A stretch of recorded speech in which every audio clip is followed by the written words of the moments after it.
नमस्कार दोस्तों, हमारे चैनल में आपका स्वागत है। प्रेम से बोलिए जय श्री बागेश्वर धाम सरकार, जय श्री राम, जय हनुमान। दोस्तों, क्या आपको पता है ओम मंत्र का रहस्य क्या हो सकता है? बागेश्वर धाम सरकार ने ओम मंत्र के रहस्य के बारे में बताया है। दोस्तों, मुझे तो लगता है कि हम लोगों को बस इतना ही पता है कि ओम मंत्र के उच्चारण से मन को शांति मिलती है और सकारात्मकता बढ़ती है। लेकिन दोस्तों, इसके अतिरिक्त भी ओम मंत्र का रहस्य है जिसे जानकर आप आश्चर्यचकित रह जाओगे। दोस्तों, अगर आप भगवान शिव के भक्त हो तो इस वीडियो को अंत तक जरूर देखिएगा। दोस्तों, बागेश्वर धाम सरकार कहते हैं ओम का रहस्य जानने से तुम्हें ब्रह्मांड के सीक्रेट कोड 369 में से 3 नंबर वाली चाबी मिल जाएगी, जिससे आप सबसे बड़े खजाने के सभी ताले खोल सकते हैं और संसार में सबसे अमीर व्यक्ति भी बन सकते हैं। और साथ में यह भी जान सकते हैं कि आत्मा क्या है, मोक्ष क्या है, ब्रह्मांड क्या है, तुम संसार में क्यों आए हो और तुम्हारा उद्देश्य क्या है। और अगर तुम्हें ओम के रहस्य को नहीं जानना तो तुम्हारे पास अरबों खरबों रुपए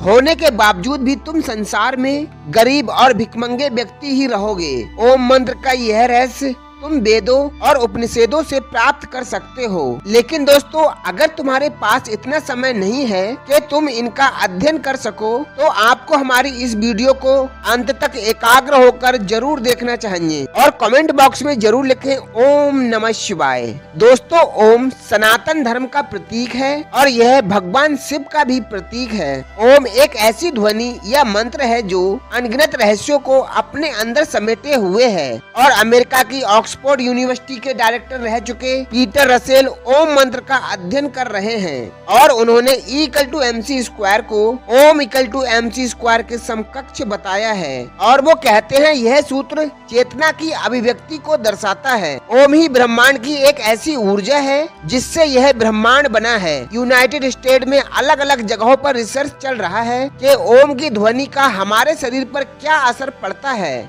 इस रिसर्च में जब अलग अलग ध्वनि को ऊंची आवाजों में बजाया जाता है तो हर ध्वनि का असर शांत पड़े पानी पर अलग अलग पड़ता है। लेकिन जब ओम की ध्वनि बजाई जाती है तो इसका असर पानी पर कुछ अलग ही पड़ता है। वैज्ञानिक खुद हैरान थे कि ओम की ध्वनि बजने पर पानी पर एक ऐसी आकृति बनती है जैसे कि सनातन धर्म में बताए गए श्री मंत्र की आकृति होती है। ओम की ध्वनि के सिवा और कोई ध्वनि ऐसी आकृति नहीं बनाती थी। वैज्ञानिकों ने बताया कि ओम की ध्वनि बहुमूल्य ज्ञान का खजाना है। और जब प्राचीन काल में एक सन्यासी को लगा कि गुप्त मंत्र से बड़े बड़े खजाने के ताले तोड़े जा सकते हैं तो यह सन्यासी गुप्त मंत्र की तलाश में एक बड़े आश्रम में जाता है। वहाँ के आचार्य से कहता है कि आप मुझे मूल्यवान गुप्त मंत्र दीजिए। तो आचार्य ने कहा, मैं आपको गुप्त मंत्र तो दे दूंगा, लेकिन तुम्हें सालों यहाँ रहकर सेवा करनी होगी। सन्यासी ने सेवा करते करते सालों बिता दिए। एक दिन सन्यासी आचार्य के पास गया और बोला, अब तो मुझे वो गुप्त मंत्र दे दीजिए। तो आचार्य ने कहा, ठीक है, तुम मेरे नजदीक आओ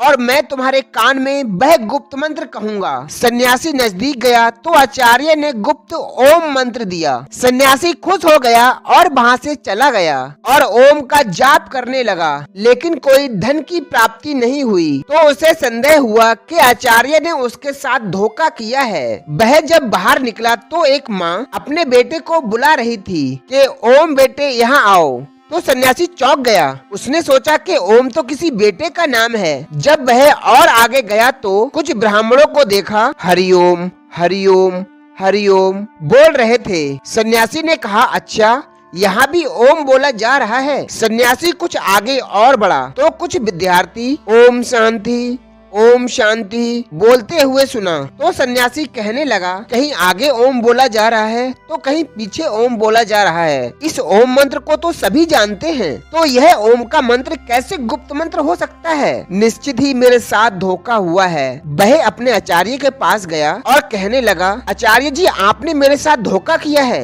और आपने मुझे ये कैसा मंत्र दिया है? इसे तो हर कोई जानता है, तो यह कैसे गुप्त मंत्र हो सकता है?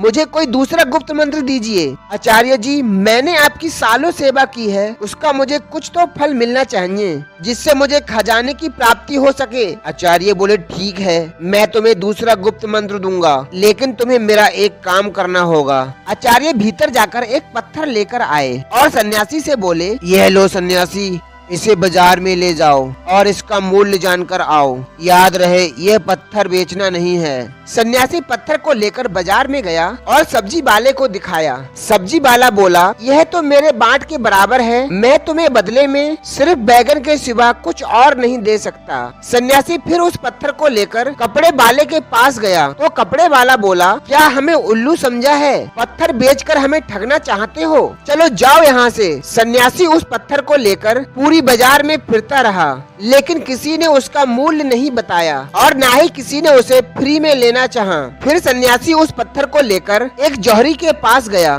जौहरी ने उस पत्थर को देखा और बोला, कहाँ से मिला तुम्हें इतना कीमती रत्न? यह तो बहुत ही मूल्यवान रत्न है। मेरे पास तो इतना धन भी नहीं कि मैं यह रत्न खरीद सकूं, और पूरे राज्य में शायद ही कोई ऐसा होगा जो इसे खरीद सकेगा। सन्यासी उस पत्थर को लेकर आचार्य के पास आया और आचार्य से कहने लगा, आचार्य जी, जौहरी इसे मूल्यवान बता रहा था, यह पत्थर नहीं कीमती रत्न है, तो फिर आपने मुझे इसका मूल्य जानने के लिए बाजार में क्यों भेजा? तो आचार्य कहने लगे, ताकि तुम ओम का मूल्य जान सको। जैसे इस पत्थर का मूल्य हर कोई नहीं जान सका, यानी इसका मूल्य गुप्त है, हर कोई नहीं आंक सकता, केवल सुनार की आंखें ही पहचान सकी। यह पत्थर नहीं रत्न है जिसका मूल्य गुप्त है, और जो ओम का मूल्य जानते हैं वह जागृत हो जाते हैं। अब ध्यान से सुनो, मैं तुम्हें विस्तार पूर्वक रहस्य समझाता हूँ। देवताओं के सेनापति भगवान कार्तिकेय ने भगवान शिव के ओम का जो रहस्य बताया है वह तुम्हें बताता हूँ। ओम एक ऐसी प्रकृति ध्वनि है जो बिना किसी टकराव से उत्पन्न होती है। इसे तुम अक्षर, शब्द, ध्वनि, नाद भी कह सकते हो। ओम में 3 ध्वनियाँ हैं जिसे मात्रा कहा जाता है। वे हैं आध्वनि, उध्वनि, माध्वनि। जब आध्वनि और उध्वनि मिलती है तो अध्वनि बनती है, और जब आध्वनि, उध्वनि, माध्वनि मिल जाता है तो ओम बनता है। ओम की 3 ध्वनियों से विश्व की समस्त भाषाएं और बोलियां बनती हैं। गूंगा भी आ, ऊ, मा ध्वनि भी बोल सकता है। आपकी भाषा कोई भी हो, लेकिन जब आप उच्चारण के लिए मुंह खोलते हो तो सबसे पहले आ की ध्वनि ही निकलती है, और जब उच्चारण के लिए मुंह बंद करते हो तो माँ की ध्वनि ही निकलती है। और जब तुम होठों को पास लाकर मुंह को आधा खुला और आधा बंद रखते हो, ऊकार की ही ध्वनि सुनाई पड़ती है। इसलिए सभी भाषाओं की सभी ध्वनियाँ, चाहे वो स्वर हो या व्यंजन, ओम के अंतर्गत ही आती हैं। इसलिए ओम विशिष्ट वैश्विक ध्वनि है। ओम ईश्वर का प्रतीक भी है। वहीं दोस्तों, आध्वनि सर्जन को दर्शाती है, उध्वनि संसारिक प्रवचन को दर्शाती है, माध्वनि लय को दर्शाती है। ओमकार आत्मा की 3 अवस्थाओं को भी दर्शाता है। पहली स्थिति है जागृत। इस अवस्था में जीवात्मा अपने इन थूल अंगों और इंद्रियों से भोगों को भोगता है। दूसरी स्थिति है सोपन अवस्था। इस अवस्था में जीव अंधप्रज्ञ होकर जागृत अवस्था में भोगे हुए भोगों को अपने मन के द्वारा अनुभूति करता है। तीसरी अवस्था है सुषुप्ति। इस स्थिति में जीवात्मा आनंदमय ज्ञान स्वरूप हो जाती है और ज्ञान से परम आनंद को प्राप्त करती है, और इन तीनों अवस्थाओं के बाद आत्मा ब्रह्मलीन हो जाती है। इस अवस्था में आने के बाद आत्मा अद्वैत शिव ही शिव रह जाती है।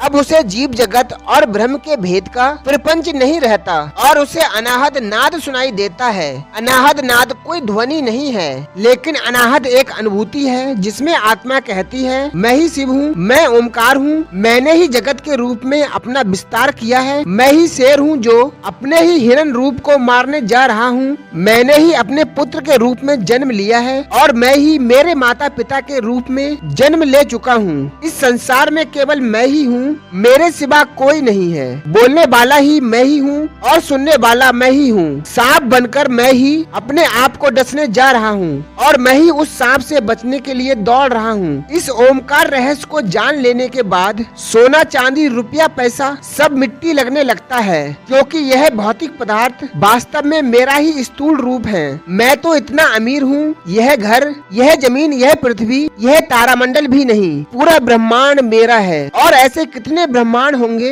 जो मेरे ही अंग हैं। तो मेरे इतना अमीर कौन हो सकता है? जब मुझे इतना सब कुछ मिल रहा है तो मैं इन रुपयों के पीछे क्यों भागूं? और इस खजाने को खोलने के लिए मैंने 3 नंबर की चाबी दी है, जो अब मैं तुम्हें बताता हूँ। मूल नैतिक ध्वनियाँ 3 हैं। आ उ मा। मूल रंग 3 हैं, लाल पीला नीला। प्रकृति के मूल लक्षण 3 हैं, नाम रूप गुण। शरीर की तासीर 3 है, कफ पित्त वायु। ब्रह्मांड की स्थितियाँ 3 हैं, उत्पत्ति पालन और प्रलय। और उनके देवता भी 3 हैं, ब्रह्मा विष्णु महेश। पदार्थ के मूल तत्व 3 हैं, इलेक्ट्रॉन प्रोटॉन न्यूट्रॉन। ब्रह्मांड के मूल आयाम 3 हैं, लंबाई चौड़ाई गहराई। और इन 3 नंबरों की चाबी को जितना गहराई से अध्ययन करोगे और उसकी गहराई में जाओगे, अपने आप को और भगवान शिव को पाओगे।